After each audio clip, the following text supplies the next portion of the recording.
జనసేన అధినేత పవన్ కళ్యాణ్ అనంతపురం నగరంలోని ప్రభుత్వ జూనియర్ కళాశాల మైదానంలో రేపు బహిరంగ సభ నిర్వహిస్తున్నారు. ఈ నేపథ్యంలో పెద్ద ఎత్తున పార్టీకి సంబంధించినటువంటి కార్యకర్తలు, నాయకులు ఇక్కడ ఏర్పాట్లు చేసినటువంటి పరిస్థితి, భారీ బారికేడ్లు నిర్వహిస్తున్నారు.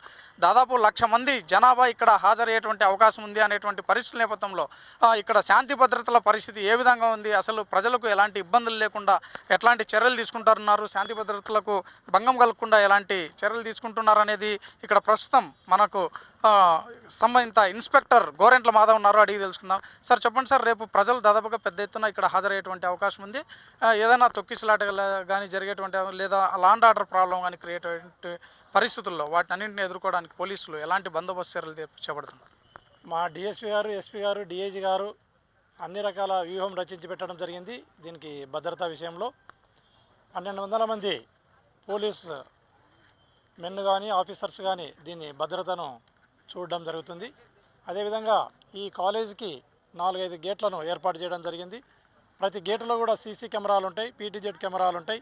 ఈ కెమెరాలను మన ఎస్పీ ఆఫీసులో ఉన్న కమాండ్ కంట్రోల్కు అనుసంధానం చేయడం జరిగింది. అక్కడి నుంచి భద్రతను సమీక్షించడం జరుగుతుంది. అదేవిధంగా ఎలాంటి ప్రమాదాలు జరగకుండా చుట్టుపక్కల అన్ని ఇండ్లకు కూడా నోటీసులను సర్వ్ చేయడం జరిగింది. ఎందుకంటే మిద్దెలపైన ఎక్కి కింద పడి ప్రాణ నష్టం జరుగుతుంది అనే భావనతో అన్ని ఇంటి ఓనర్లకు, సరౌండింగ్ ఇంటి ఓనర్లకు అందరికి కూడా నోటీసులు సర్వ్ చేయడం జరిగింది. అదేవిధంగా జనజీవన స్రవంతికి ఇబ్బంది లేకుండా ట్రాఫిక్ డైవర్షన్ కోసం ట్రాఫిక్ డిఎస్పీ గారు, ఎస్ఐ గారు అన్ని చర్యలు తీసుకున్నారు. Law and order problem does not arise. అంటే యాక్చువల్గా ఇక్కడ అనుకున్న ఈ గ్రౌండ్ కెపాసిటీ ఎంత ఉందంటారు? దీనికి మించి ఎక్కువ హాజరయ్యేటువంటి అవకాశం ఉంది, తొక్కిసలాట కానీ ఇట్లాంటిది ఏమైనా జరిగే అవకాశం ఉందంటారు? నేను ఈ గ్రౌండ్ ఎంత కెపాసిటీ అనేది కరెక్ట్గా చెప్పలేను, కానీ ఈ గ్రౌండ్కి మించి జనం వస్తే ఎక్సెస్ వచ్చిన జనానికి స్క్రీన్లను ఏర్పాటు చేసి ఎక్కడిదక్కడ ప్రెజర్ని తగ్గించి స్క్రీన్లలో చూసే విధంగా 4-5 స్క్రీన్లను ఏర్పాటు చేయడం జరిగింది. ఒక్కో స్క్రీన్ దగ్గర 5 నుంచి 10,000 మంది వీక్షించవచ్చు. సో ఆ ఇబ్బంది కూడా లేకుండా అన్ని చర్యలు తీసుకోవడం జరిగింది. ఈ విధంగా మొత్తం పైన శాంతి భద్రతల సమస్య తలెత్తేటువంటి ప్రసక్తి లేదు. పటిష్టమైనటువంటి బందోబస్తు చర్యలు తీసుకుంటున్నాము.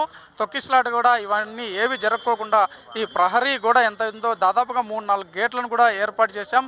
అదేవిధంగా ఎల్సీడీలు కూడా ఏర్పాటు చేశారనేటువంటి పరిస్థితి ఉంది. కాబట్టి ఎక్కడ కూడా ఎలాంటి సమస్య తలెత్తేటువంటి పరిస్థితి లేదు. శాంతి భద్రతల పరిస్థితి పూర్తిగా కంట్రోల్లో ఉంటుంది అనేటువంటి విధంగా దాదాపుగా 1,200 మంది సిబ్బందితో ఇక్కడ బందోబస్తు చర్యలు చేపట్టాము. అదేవిధంగానే జిల్లా ఎస్పీ, డిఎస్పీ వీళ్ళందరూ కూడా మానిటరింగ్ కూడా చేస్తున్నారు. ఇక్కడ చేసేటువంటి బందోబస్తు చర్యలు అనేటువంటి విధంగా సిఐ గోరెంట్ల మాధవ్ చెప్పారు. విజువల్ జర్నలిస్ట్ బాబ్జాన్తో రసూల్, 99% టీవీ, అనంతపూర్.